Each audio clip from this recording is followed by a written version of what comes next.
Vice President and Chairman, National Economic Council, Your Excellencies, members of Council, may we take the national anthem. We are gathered here to discuss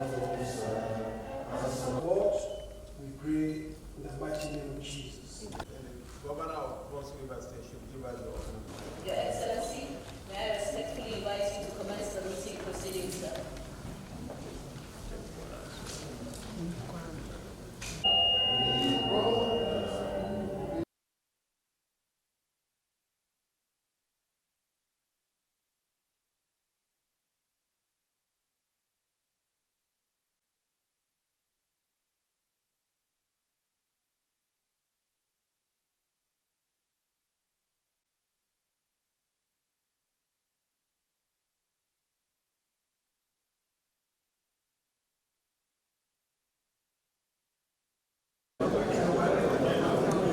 I looked.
Me, I don't wine, so Don't look too wide.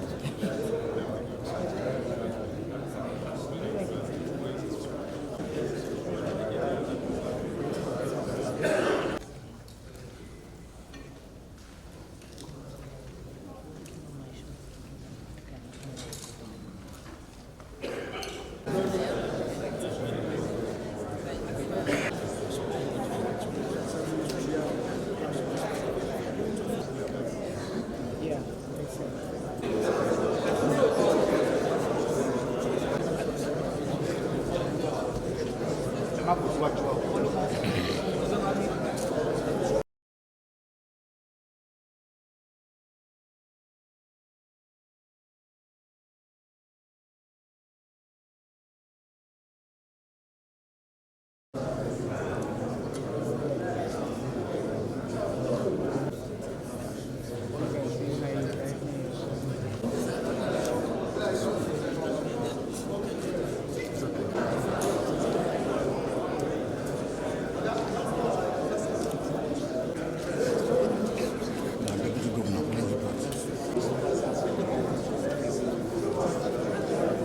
Minister of the Economy, represented by the Accountant General, who updated Council on the balances as follows.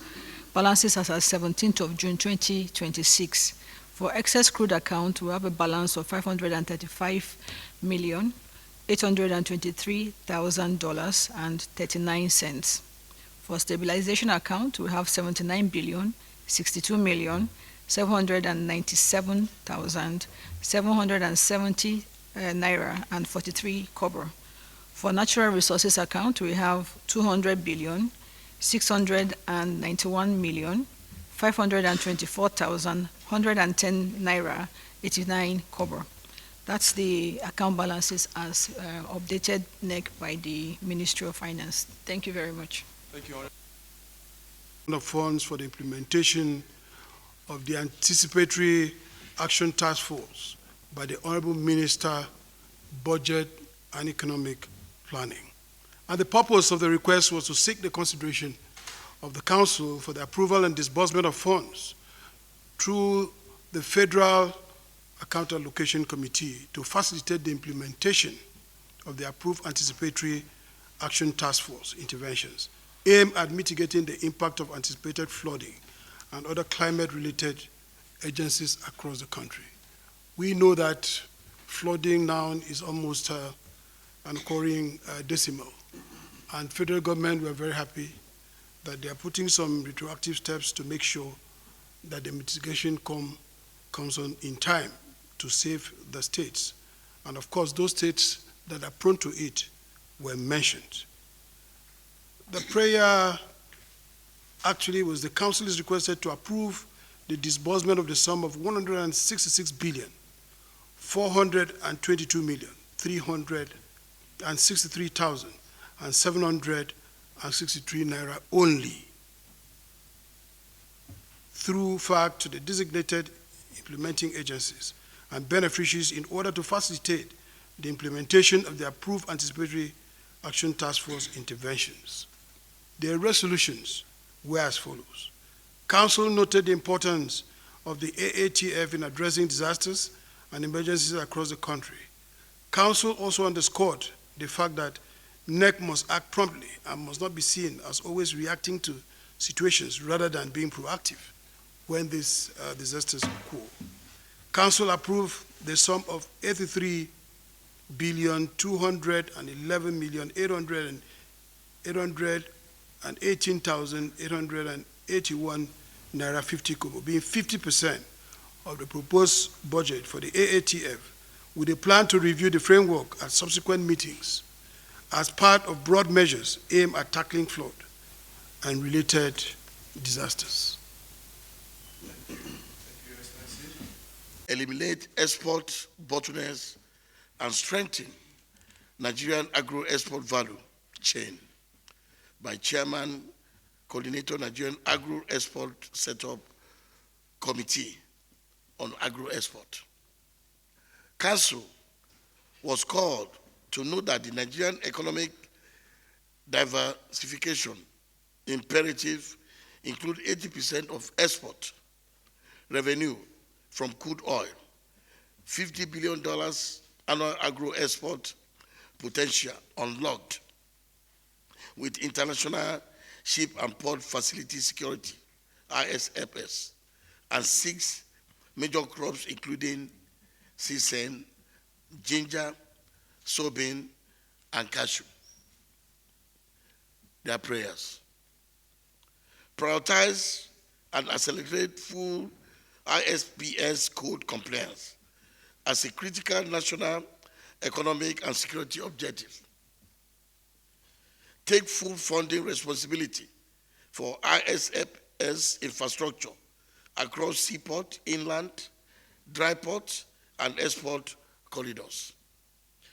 Provide budgetary allocation for security system, surveillance, access, control, and agency capacity building. Approve the establishment of a dedicated National Agro-Export Board or agency. Approve, fund, and operationalize the 3 warehouses as a strategic pillar of Nigerian non-oil revenue drive. Resolution.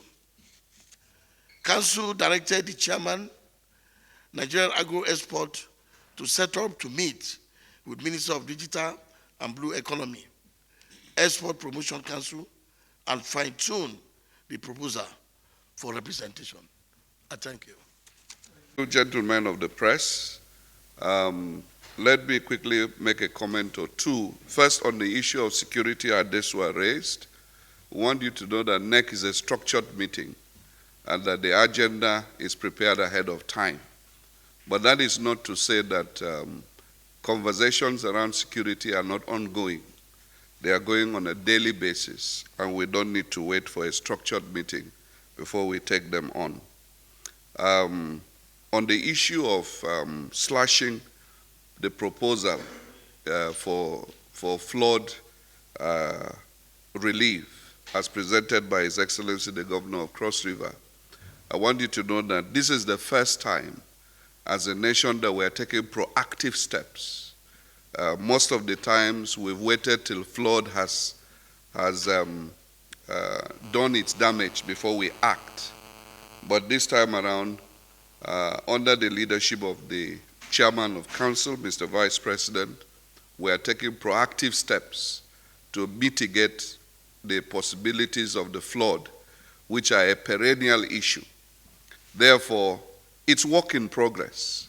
We thought that at least we should begin to put things in place. And as we evaluate and assess the situation going forward, Council will definitely make more provisions going forward. But you have to now look at it in the context of the resources available so that you can be able to put in mechanisms in place in a very proactive manner. So that is the essence for which Council decided to reduce it by 50%. And as we get along and evaluate the situation, we'll be able to make more adequate provisions.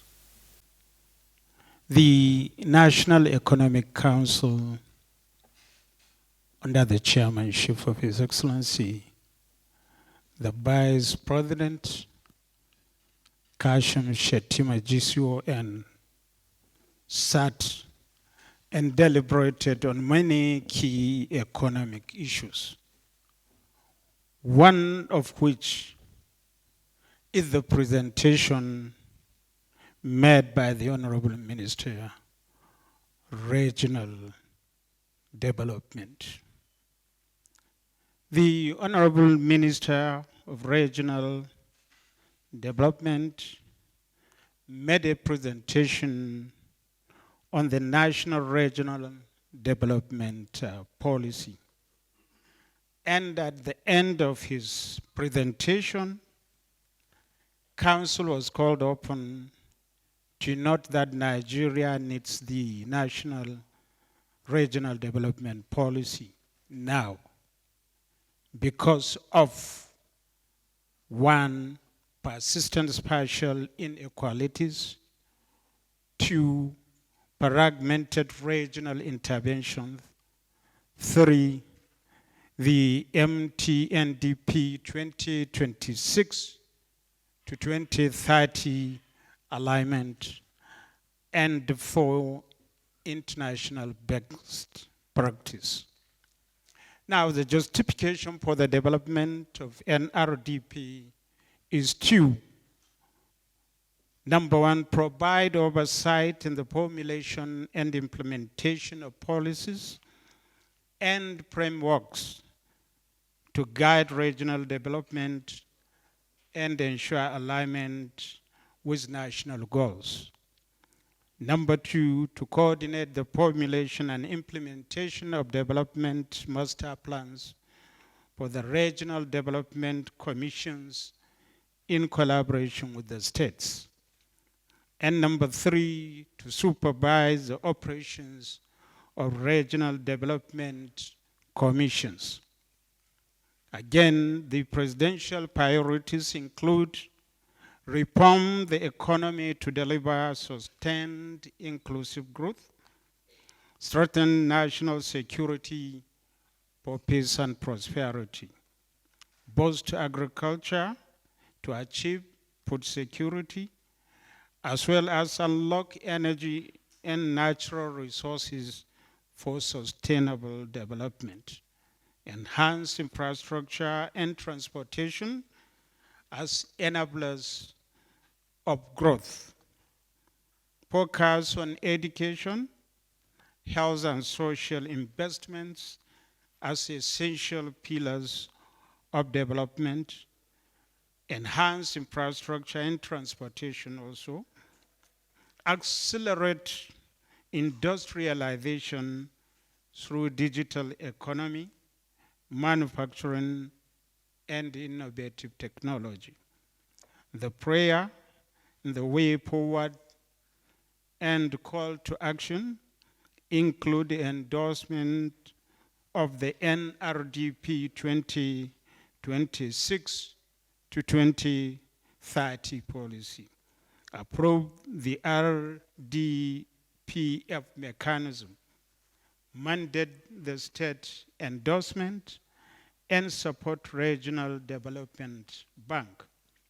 Gentlemen of the press, at the end of the day, resolutions reached include number 1, that Council directed the Minister of Regional Planning, Regional Development to share the proposed NRDP 2026 to 2030 with the state governors in order to digest and make inputs. Number 2, Council also urged the Minister of Regional Development to reach out to the Nigeria Governors Forum to have robust conversation with subnationals on the proposal. Thank you very much.